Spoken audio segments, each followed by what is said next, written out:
Welcome to the Euclid Legal Lounge, a podcast helping you on your journey to law school. My name is Sabrina Ruiz-Monroy, and I'm the Associate Director at UCLI. Each episode, we interview law students, lawyers, and law admissions experts to bring you insight and tips on making the path to law school a little bit easier. This podcast is brought to you by the Utah Center for Legal Inclusion, or UCLI for short. UCLI is a 501c3 nonprofit organization dedicated to advancing the goals of fairness, opportunity, and inclusion in Utah's legal profession. We work to encourage people of all ages and backgrounds to consider joining the legal profession. Our episode this week is brought to you by the Utah Podcast Studio. The Utah Podcast Studio is a premier recording facility located in West Jordan, Utah, providing a world-class environment for audio and video production. Their mission is to amplify voices with confidence and clarity, fostering a creative space where impactful stories are shared and communities are built. Learn more about them at utahpodcaststudio.com. And for today's episode, I'm joined by KrisTina Carlston. KrisTina is the director of the Preprofessional Advisement Program at Brigham Young University, and in her role there, provides advising services for students hoping to pursue the legal profession. After receiving her bachelor's degree in biology and chemistry from Utah State University, KrisTina received a master's in business administration from the Huntsman School of Business and a JD degree from the J. Reuben Clark School of Law. Prior to working at BYU, KrisTina worked as a law associate at a large firm in Chicago, where she focused her practice on corporate tax law and nonprofit organizations. While she loves working with students, she also continues to dabble in practicing law, focusing on estate planning while raising her 2 children with her husband. Well, KrisTina, thanks so much for joining us. We're so excited to have you here. I think you bring in such a unique perspective into what kind of answers we're going to be hearing. And honestly, these are all pre-law students and just random people listening to what you've got to say. Awesome. And I'm very excited. I'm very excited to learn more about you. So before we kind of dive into the thick of our questions as it pertains to law school admissions, I'd love to learn a little bit more about you, KrisTina. What was your path, I guess, becoming an attorney and then becoming a pre-law advisor? Yeah, a pivot, I would say. Yeah. A little bit. So my undergrad is actually in biology and chemistry. And It is very ironic that I'm here on this podcast talking about writing a personal statement, because I chose those majors because I did not want to write. That is, okay. I remember having that thought. So I thought I wanted to go to dental school, but it turns out that working in a mirror backwards is weird for me. It's not my jam. So I worked a little bit, and I worked in a lab, and then I went and got my MBA, trying to kind of figure out what I was going to do. And then I managed clinical drug trials, which it's so random, this career path. And then I decided to go to law school. So I went to law school at J. Reuben Clark at BYU, and then I practiced in Chicago for a few years. And in essence, I kind of got what I thought was my dream job in Chicago. It was what I was really gunning for in law school. I wanted to go and work at a big firm. And there I was, and I didn't love it. And it was so hard to kind of admit that to myself and say, wait, I worked really hard for this. This isn't what I want to do. And so my husband and I, we were just trying to kind of figure it out. We really loved living there, but both of us were a little disenchanted with our jobs. So we decided we were going to look for new jobs in both Chicago and Utah and see what was a good fit. And my husband likes to tell the story that he was looking on the website, on BYU's website, and he found this pre-law advisor job. And he's like, oh, have you looked at this? And he likes to say that I pushed him aside. And I said, I'm going to get that job, right? And so anyway, I did get that job. My husband also got a job at BYU, so it worked out really well. And so I am now I'm the director of the Preprofessional Advisement Center, which means that weird, windy career path of thinking about pursuing dentistry and getting my MBA. I now oversee and advise people who are applying to medical school, business school, law school, dental school, all of that. But my love is always with law because that's where I started, and those are my people. And when you first kind of made that decision to apply to law school? Was it just because you're like, oh, I don't want to do dental school, and so now I want to try this? Or you kind of looked at your strengths and weaknesses and said, I think I could allocate that towards law school? Oh, well, I didn't think that writing was my strength. Right. So that was a fear for me. My dad is an attorney, and I had watched him, and quite honestly, this is going to sound ridiculous, but everyone listening, we're all friends. I'm like, we're all good. I was single at the time, and I saw my trajectory as I was managing clinical drug trials, and I was traveling all over the United States. I was platinum on Delta by about the end of February every year, if that makes sense. Like it was very Get crazy. her a sponsor. I know. I was always first class, and now it's very traumatic when I travel because I am never first class. But anyway, so I decided, I was single at the time, and I said, well, if I'm going to be single the rest of my life, I'm going to be the rich aunt. And I'm going to go to law school and be the rich aunt. Okay. And, and then I got married. So while you were in law school? While I was in law school. Wow. So, but I still, had the dream, I guess. So it was very kind of silly, but I also really remembered how much I really enjoyed debate in elementary school. Like I really kind of, as I thought through that, I thought, I really do enjoy those things and thinking through that. I really like puzzles. I felt pretty good about it, even if I don't know if I could really explain why I did. I love that. And I think everyone, I'm sure you've had experiences listening to students coming to you, go, KrisTina, I wanted to be a doctor. Now I'm thinking about law school. And so it's kind of nice that you have that experience and you can give them your insights. And I think that's really, really valuable. So I love that story. And as we kind of go into this next part, I would love to learn and to kind of start off with any kind of misconceptions. Are there any misconceptions that you have seen students have in the process of applying to law school, especially maybe students coming from first-gen backgrounds? One of the things that I get concerned about sometimes is that I will have students who will say, my GPA is not very good. My LSAT score is not very good, so my story has to be perfect. And that always makes me nervous because stories are not quantifiable. They're very subjective. And so I like to say, you know what, let's focus. Can we focus on those numbers for a little bit? Yeah. So then we can figure out how to make your story compelling, because I'm confident it is, but we want them to be interested in it. And I think, students, and I'll ask a question later on here as well about how much each category might weigh, although I'm sure that there isn't necessarily a perfect answer to that. But I know that there are students that are like, okay, I need KrisTina to tell me, is it my personal statement that's most important? Is it my LSAT score, my GPA? So we'll get into that as well. But we'll get into some law school applications here. We'll be spending the rest of our time here today. And the question that I'd love to ask here are, what are some of the core components of a strong law school application and how do they fit together? And I think that's a really big overarching question, right? And I think that's got a whole bunch of different aspects to it. But you could, fire hose us. I just want to know everything. So the way I like to explain it, and now any deans of admissions listening to this, I'm confident that they'll say we do it differently, and that's just fine. But I like to speak in broad brushstrokes with this. So when an application goes to the admissions office and everything, the admissions office looks at that application and kind of categorizes it or puts it into a bucket based on the GPA and the LSAT score, right? They just put it into those buckets a little bit without really evaluating anything in there. They've put it into those buckets based on those quantifiable factors. So they don't even read the personal statements yet. They just go GPA and LSAT score. What do they where have? do they kind of fit a little bit? So then they send that to the admissions committee for review, and the admissions committee kind of, if they're looking in the high GPA, high LSAT bucket, I like to say they're in a good mood. They're like, we can accept 85% of the people in this bucket. So who's it going to be?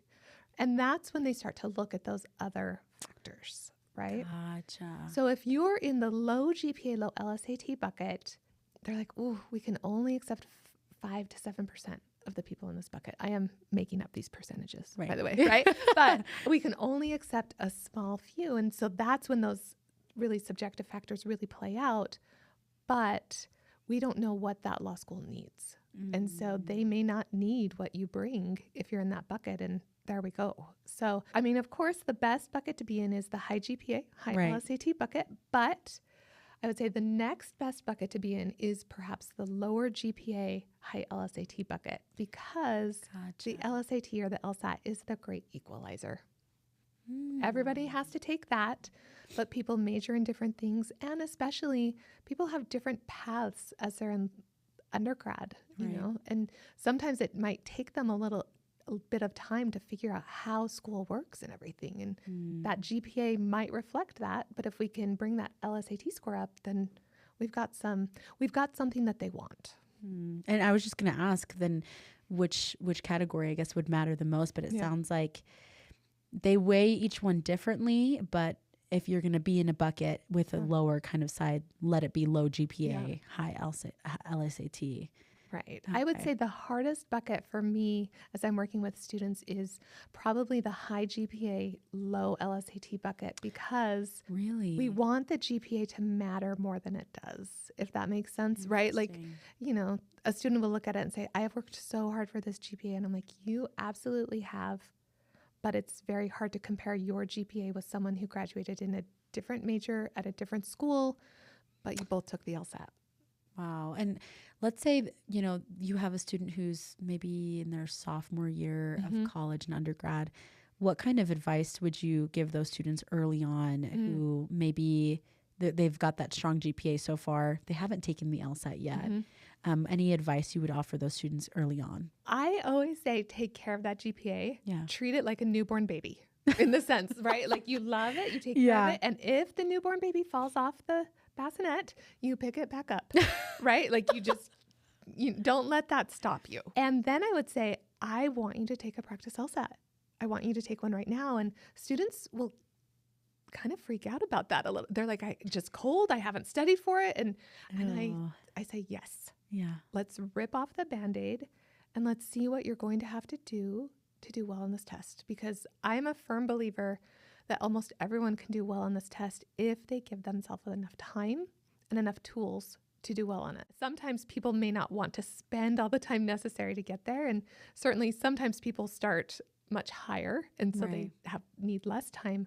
But if you start evaluating, where am I starting from? What's my target? I think we can kind of work on getting close to it so that you feel confident in that you've done everything you can to control the bucket you land in.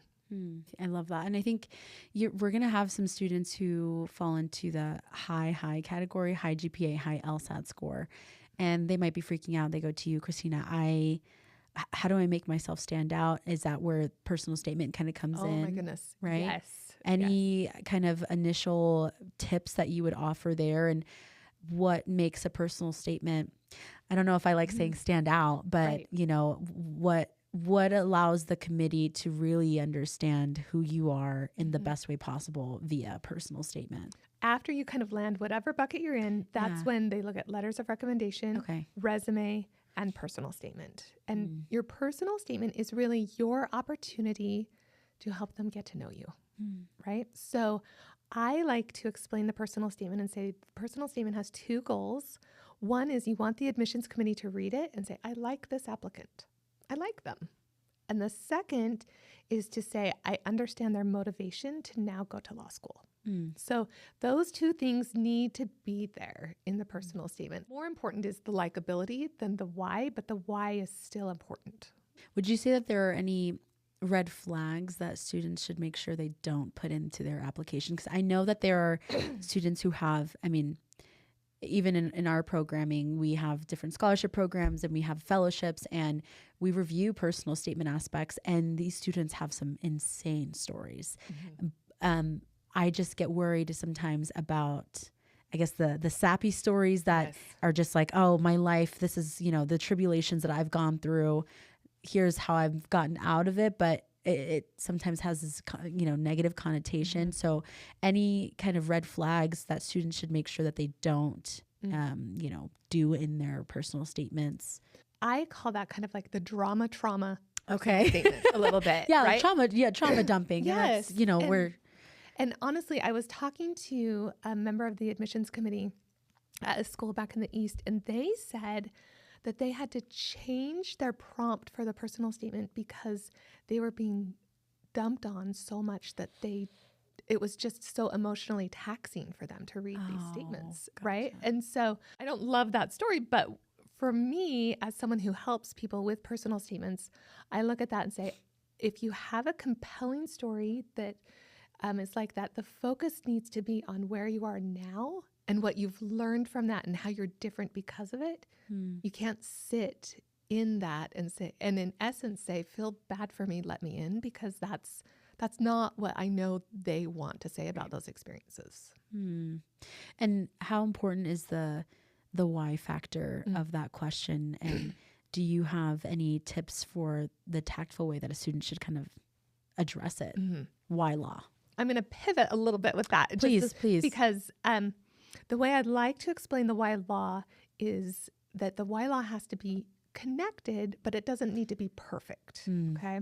So if I have a student who's applying to medical school, if a student applies to medical school and doesn't encapsulate why they want to be a physician, it's problematic, because if you go to medical school and you end up not practicing as a physician, it's a problem, right? We have a shortage of physicians. We need them practicing. But if you go to law school and you end up doing something different than necessarily practicing, that is still a success for the law school.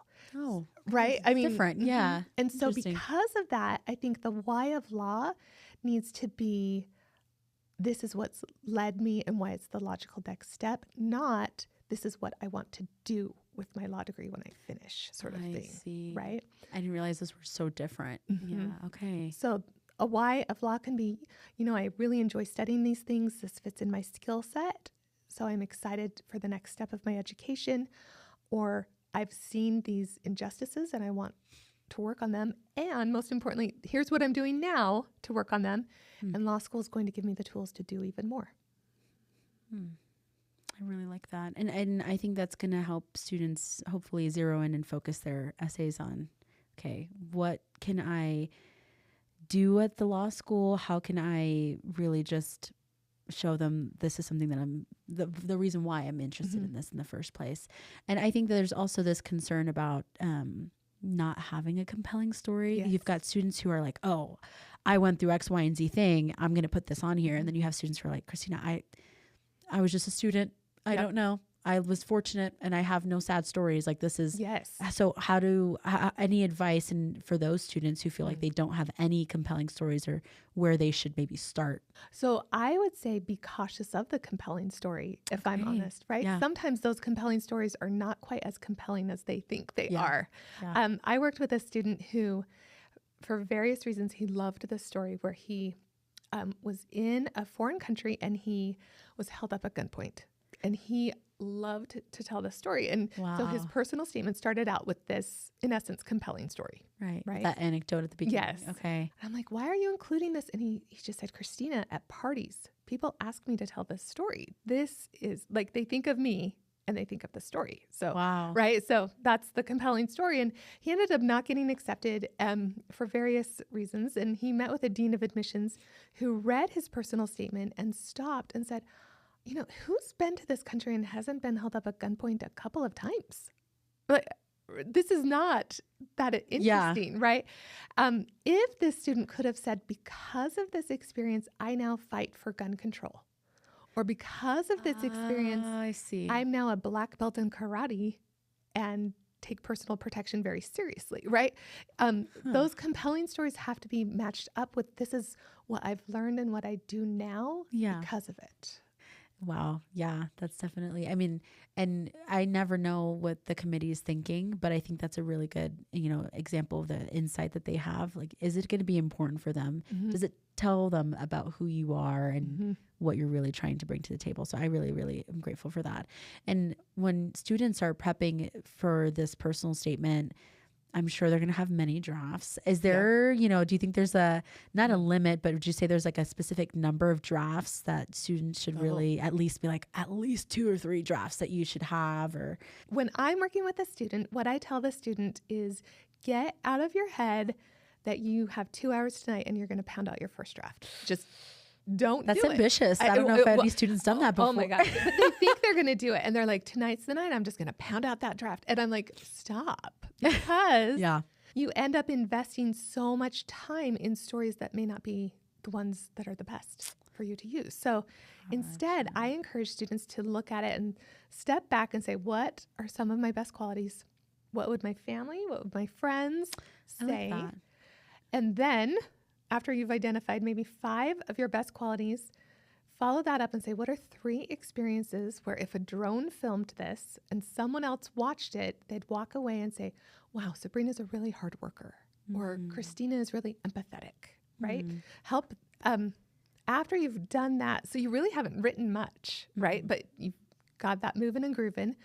Then I say, set a timer for 5 to 7 minutes and just word vomit out one of those. Just one of those experiences. And then go do something else. I call it pockets of time, right? Do something, do a different task, and then write out another one.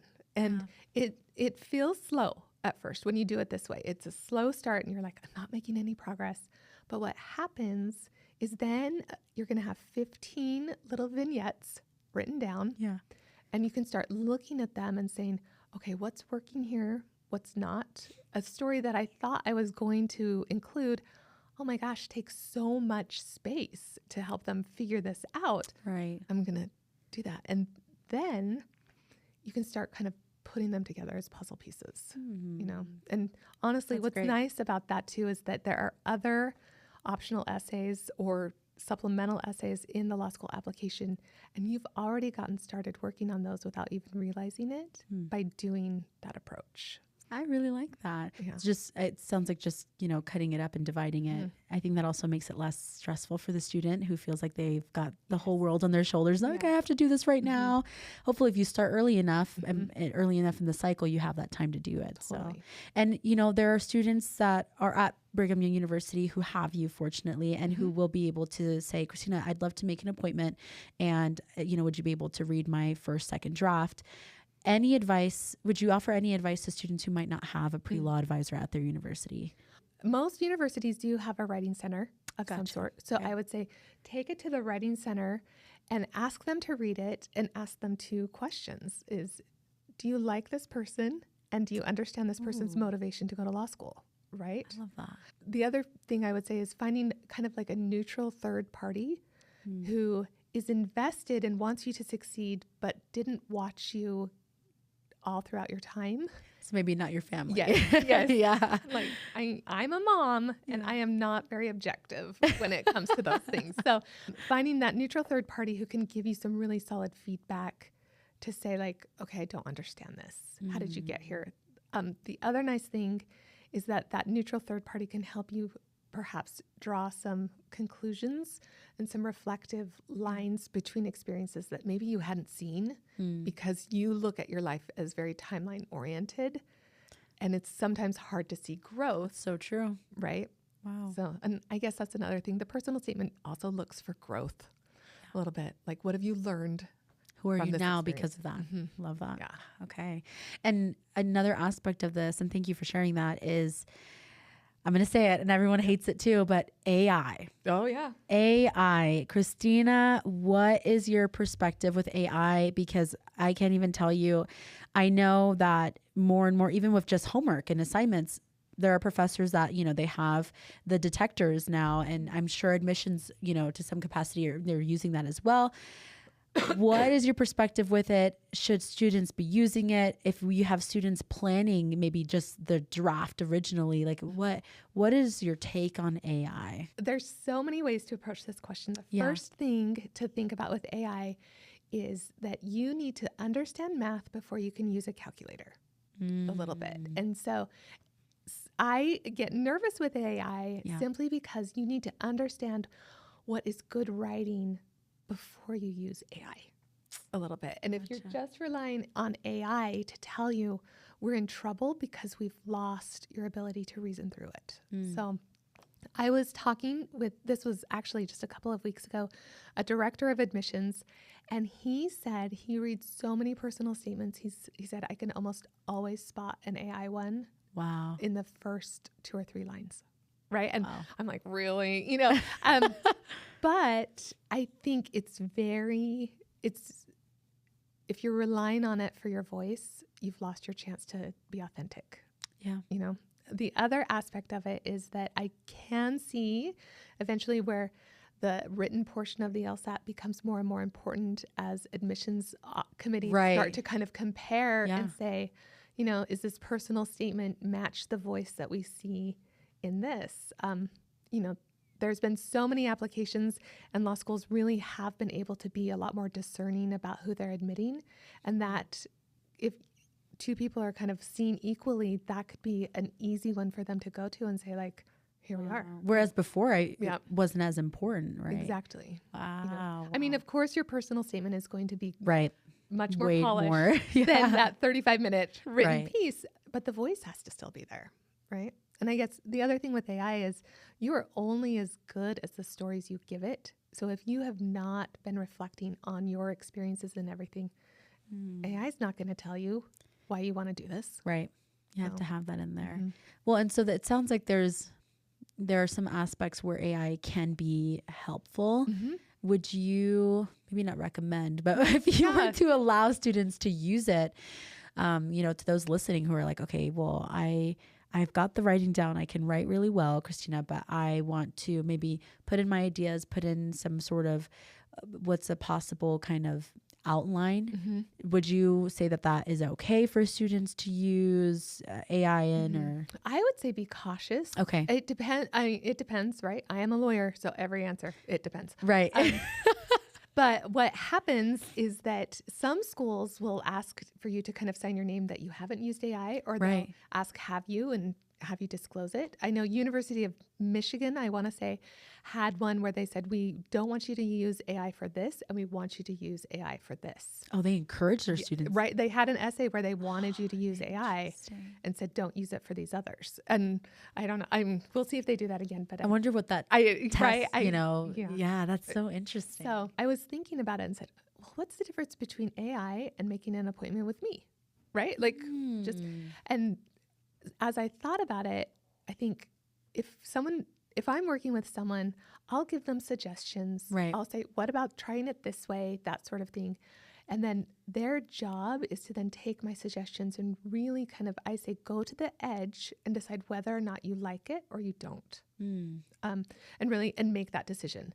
I think with AI, people don't go to the edge and make the decision. They just let it make the decision for them. They trust the AI is telling them that that's better. And that is where we get in trouble. So okay, that's really, really helpful. And I guess best rule of thumb is don't use it unless you just don't use it. I mean, I'll say it. Like, I had to write a stern email about some things, and so I wrote it up to your students, to a student. Like I had, and I just was like, oh, I don't like this. Aww. So I wrote it up, and then I fed it to AI. I said, make this sound sterner. Right. And it did. It made it sound sterner. And I sent it, and I regret it to this day because it wasn't my voice. And it said what it needed to say, but it didn't say it the way that I could have communicated it better. And and I'm actually really glad I had that experience because it's made me really cautious about it in my own kind of usage. Yeah.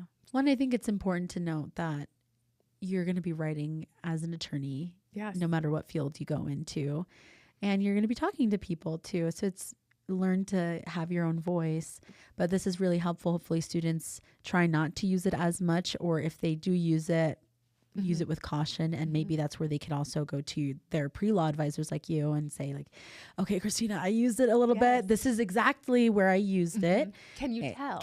Exactly. Yeah. So that's, I think that's going to be really important for them to hear. So much, I hope in law school that there's going to be classes where they teach how to use AI appropriately. And you know what? I'm sure I am sure that's going to happen. Right? Because it's amazing and it can help speed things along in ways that you're like, okay, I can get so much more done. But getting more done often also means more tasks. So. Gotcha. Yeah, I think there are obviously people that are scared about what kind of jobs are going to be replaced with AI and stuff. But I think hopefully we're still in good hands. Yes. The legal profession, I think we're still good there. But thanks for answering that question on AI. I think, yeah, it's just a prevalent one. We live in a time where it's everywhere. So I don't know exactly how admissions are going to be integrating it. Maybe they have their own usage of AI. Right. I have no idea. And I'm sure it's going to differ from, be different for each school to school. Mm-hmm. So yeah. And I think we'll hop into some more general questions as well, KrisTina. And at any point, if anything pops into your mind, sure. I'm on it. If there's oh, you know what? Actually, I want to say that. Okay. Let me know. But what should students be doing now? Maybe they're juniors and seniors who just realized that they want to go to law school, KrisTina. I feel like that's a big one. And actually, a lot of the students that are part of the program with Euclid, they are also actually, Sabrina, I just decided last month that I wanted to do this, and now I'm applying the cycle, and it stresses me out too. I'm oh my goodness. Okay, let's go. Exactly. What advice can you offer those students? Because we touched on freshmen a little bit there and sophomores, but now to the juniors and seniors doing that. Okay. What can you think of there? I want them to pretend like they are going to work a couple of years before they start law school. I want them to pretend, whether or not they do, that is not the point. Right.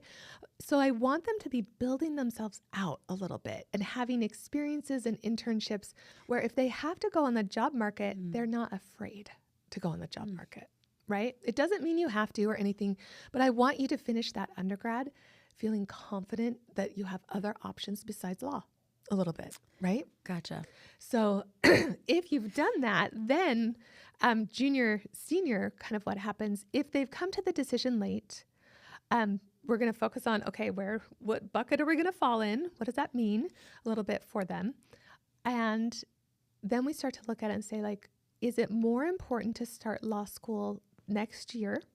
Or is it more important to go to a school that you really want to go to? And if that's true, then maybe we need to kind of build out the resume and take a little bit of time. I call it growth year or so before you start, right? In our office, luckily, we're able to work with alumni as well. And so we're still available. So it's not a rush for them. I had no idea. By the way, that's really helpful. It's super great. Would you say that's pretty common to other universities? I think it depends. Okay. Right. Okay. It really does. That's great. I had no idea. That's fantastic. I look at it and I'm like, why would we not be available to them when they need us the most? Right. And growth years are becoming more and more common. Right. So we want to be able to help them when they need us. A little bit. So for the person who's come to the decision a little bit later, I would look at it and say, do you have enough time to study for the LSAT and get a score that you're confident or happy with, right? If you don't, we may want to take a little bit more time to get there, The other thing that a lot of students kind of don't realize, especially if they've come to the decision later, is how much rolling admissions can really play a factor into things. When they submit their application? When they submit, So I was working with a student just yesterday, and the last day to apply is today, and they want to submit. And I tried to be hopeful for them and at the same time honest that will likely be looking at trying to submit in the fall. Yeah. Because those classes are filled at this point. So that's another kind of surprise a little bit to a lot of late comers to it. They're like, well, they're still accepting applications. And I'm like, yes, but.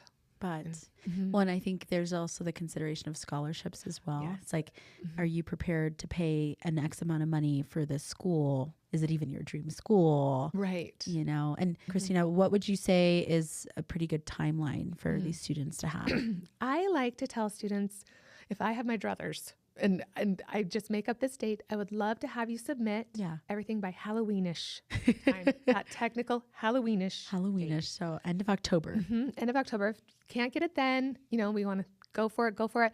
Then by Thanksgiving, right? Okay. If not then, by Christmas. If not then, let's get it in before the clock strikes midnight and it's the new year, right? Because that is oftentimes where the rubber meets the road. In fact, I saw that the height of applications, it was received, I want to say January 7th or something last year. Really? So we just want to be on that front end, but being on that front end doesn't mean that they're going to hear back sooner. Gotcha. Like learning how to wait in this process is important. Oh man. I Patience. know. Patience. I hate that word, but yes.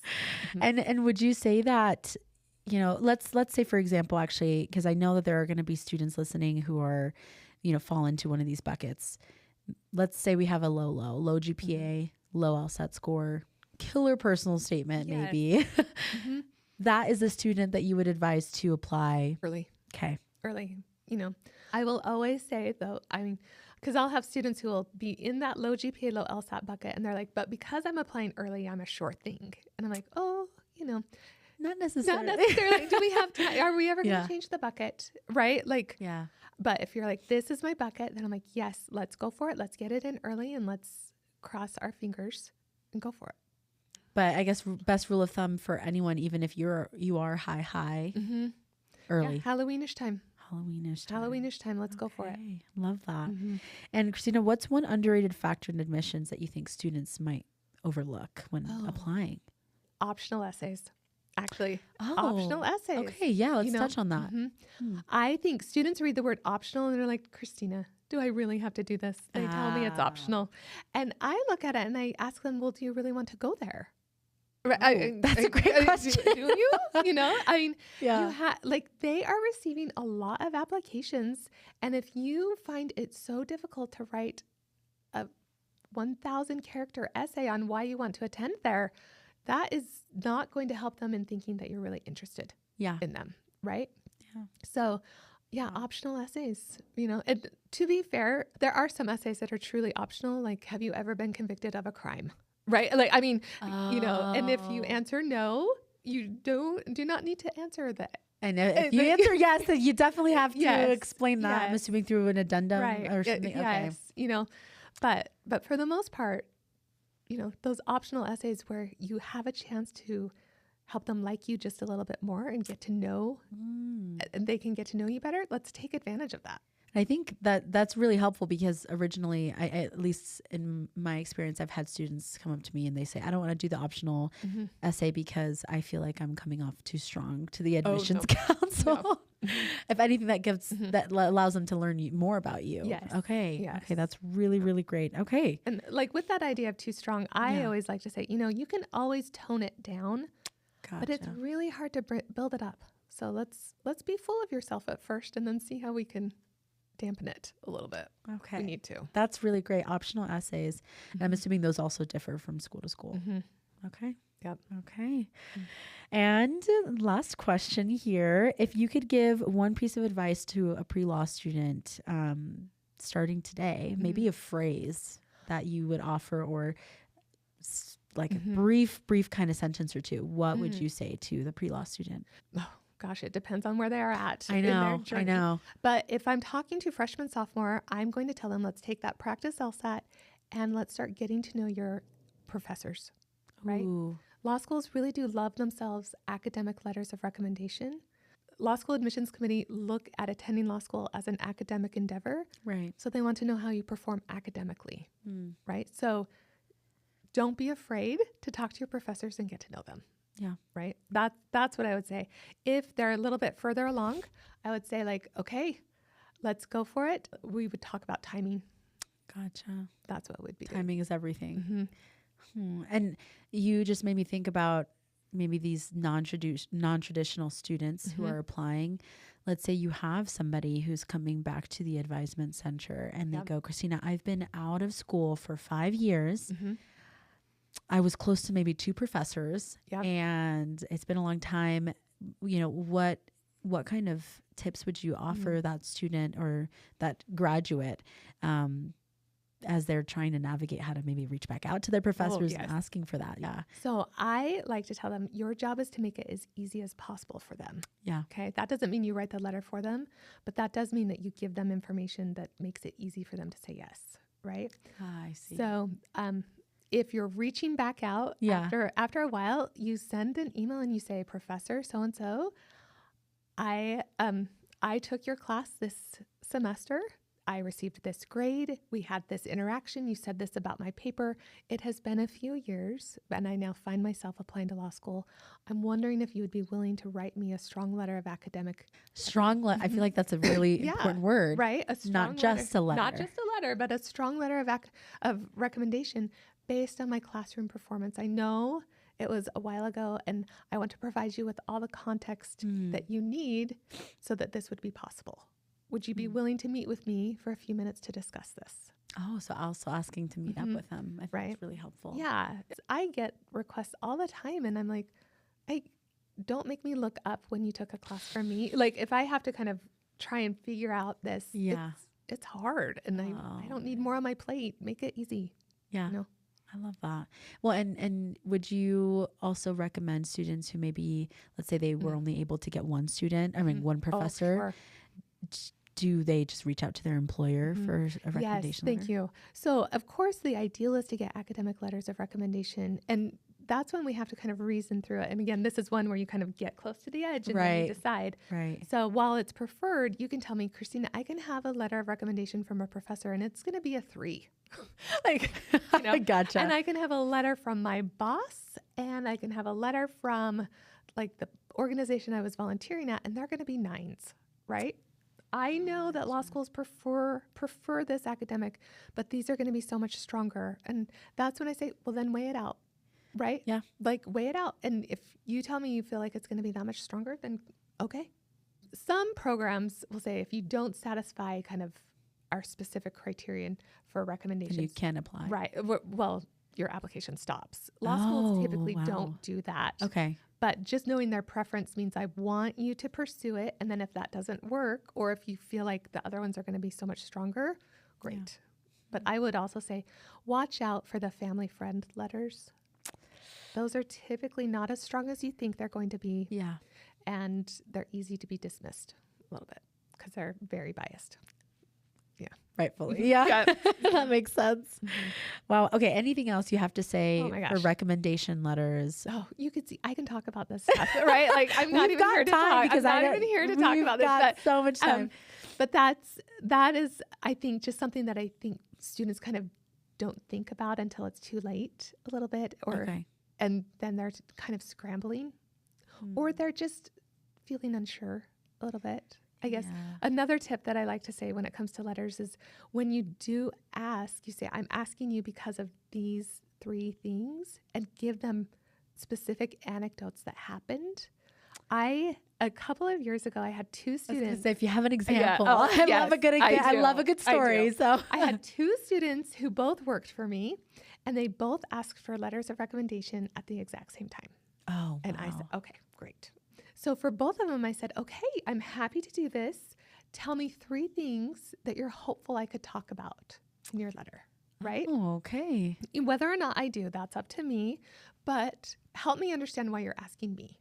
It's kind of what I was saying. So the first person comes back, and bless his heart, but he came back with the most nondescript, I'm a hard worker.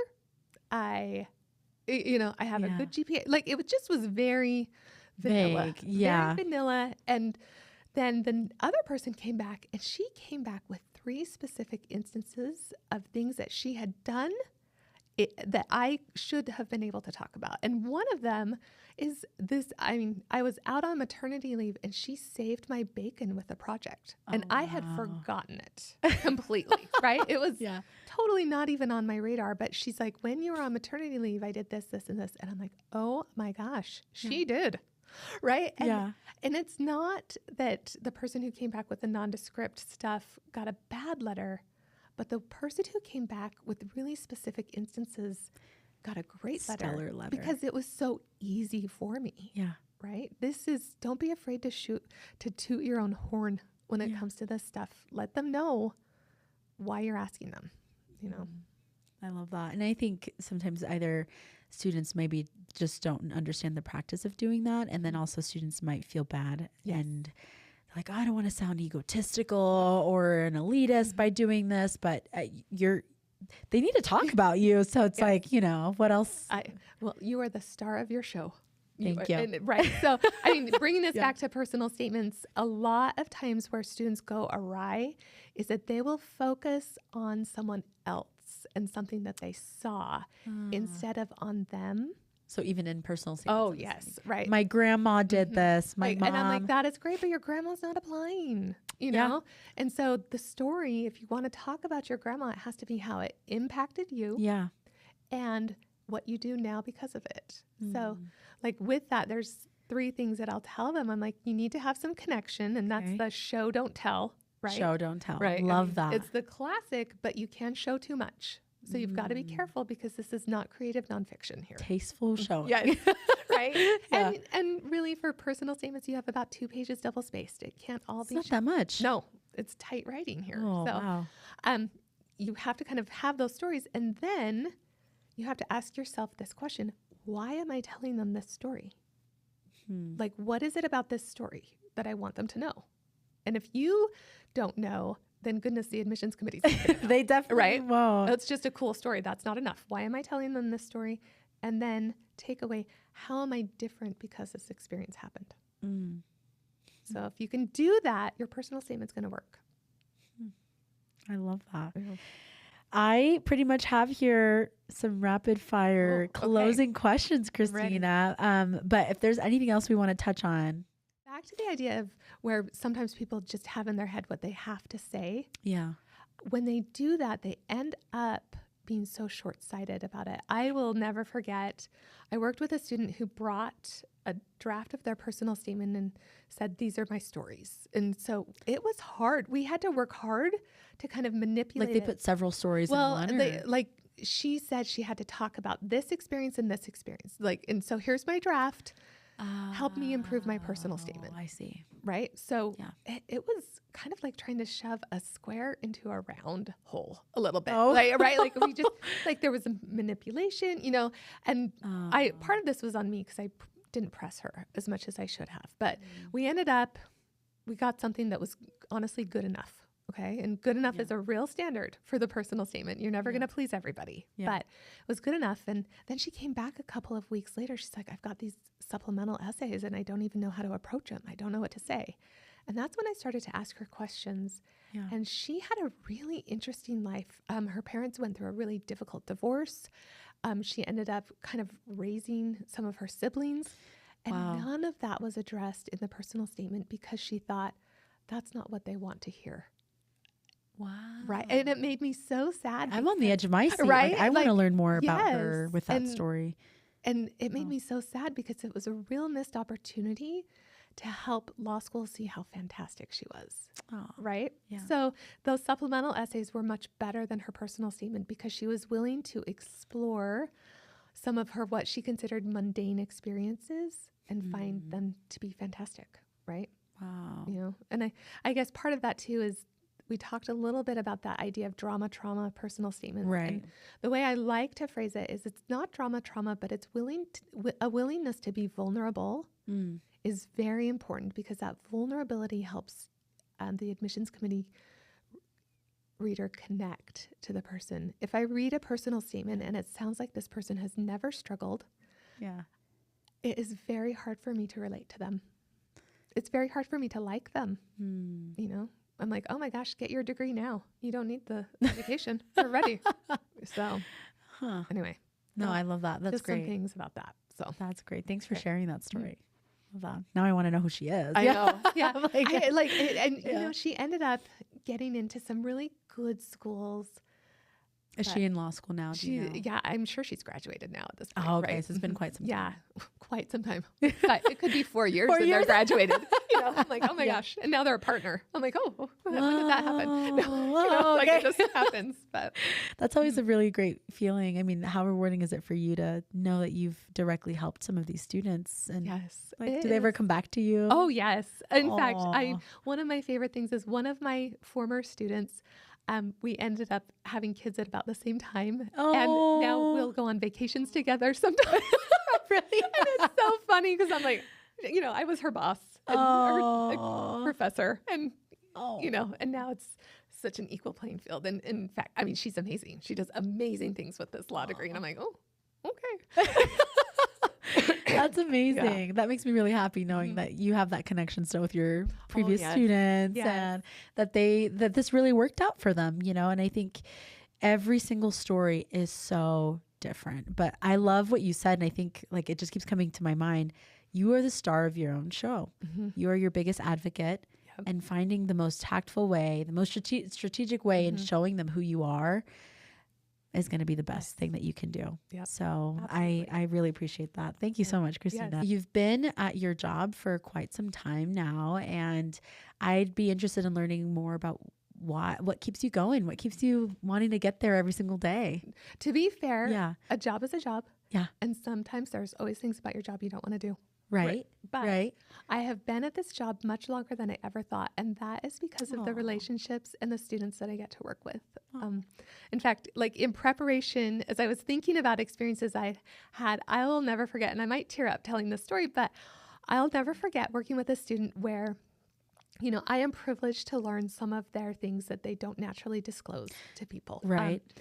And one of those students, she was getting her undergraduate degree, and she was here in the United States undocumented. And it was a painful journey for her, and she felt like she was in the shadows a lot. And her, you know, trusting me enough to even tell me was something I take with privilege. Of course, that is a huge deal. Yes, right. And so, and part of it then is we kind of tried to figure out how to be strategic about those experiences in the personal statement to help kind of sell the story a little bit, right? Like there's always a part of that. Anyway, I'll never forget when she came back to tell me she had been accepted, and we both just started crying, you know, right? And I just said, you know, not her name, but like, Maria, if you could imagine yourself, you know, in your bedroom as a sixth grader wondering how this was going to work out, and here you are. Wow. You're accepted, you're going to law school. And as far as her citizenship status, she was also engaged, which made things magical. Okay. Right? Like there's, you know, like, and we just cried because she was at a spot that she never even dreamed possible. And so, you know, many of my stories are nowhere near as vulnerable or kind of dramatic as that, but it is such a privilege to work with students and help move them forward just a little bit in their own career path. So that's why I stay at my job. Definitely more than just a little bit. It sounds like you're helping transform their lives, and they're trusting you with that. And that is kind. Is, like you said, a huge privilege and such a gratifying experience for you to keep. And that's amazing. It sounds like you have one of the best jobs in the whole wide world. It is pretty great. It is pretty great. So. Well, thanks so much for sharing that, KrisTina. And I'll close with some rapid fire questions here. And then honestly, you can answer with a quick sentence, a quick phrase, or whatever, the first thing that comes to mind. All right. Number one word that describes good writing. Tight. Ooh, okay. Number two, biggest pet peeve in an application. My heart broke. Oh my gosh. There's so many hearts breaking in personal statements. So many. And my heart broke. Like saying that in phrase. Really? Oh my gosh. I see it all the time. Like they saw something and my heart broke for them. And I'm like, oh my gosh. No. So like, honestly, there was a day just this week where I read three personal statements that had that? All of them had their heart breaking. And I'm like, oh no. Really? We're done with heartbreaking. Okay, done with heartbreartbreaking, achy breaky heart. Okay, number three, early bird or night owl? Oh, early bird. Okay. What do you usually do in the morning? Sometimes my kids put me to bed. Okay, is the truth, right? My husband and I, we are very dedicated. We go to Orange Theory workout class. Nice. 6 in the morning. Get a good sweat going. 5 or 6 days a week. We're committed. Wow. So, okay. I love that active lifestyle. Okay. Number 4, favorite part of your job. Working with the students. Yeah. Absolutely. Working with the students. It can be very stressful. Yeah. And delightful, right? I get to make friends with them. So yeah, I love that. Number 5 and last one here. What's a single book that you think everyone should pick up and read at some point? Oh my gosh. Can I give 2? Please, please. Right. Yeah. First, in honor of this podcast, really, Just Mercy by Brian Stevenson, of course. Love Just Mercy. I always think we all want to be remembered for more than the worst thing we've ever done. And that's such a powerful statement, because I know I don't want to be remembered for my mistakes. Yeah. So, and then this is left field, but it's Okay for Now by Gary Schmidt. It is a middle grade novel, and it is beautiful. And in essence, it talks about building a community and how much it takes a community of looking out for others. And I have such a belief in community. Yeah. It's such a powerful, I need a community to help me with my children. I need a community, I need students to help me in my community. And that book I make everyone read it, unfortunately, right? Like, I made my kids listen to it, and we're all just crying in the car because it's so great. So I'll have to add that to my list. Oh my goodness. I love that. Yeah. Thank you. Yeah, I'll add it in my Amazon cart tonight. Wednesday Wars and then Okay for Now, and both are kind of magical. Really, they're so good.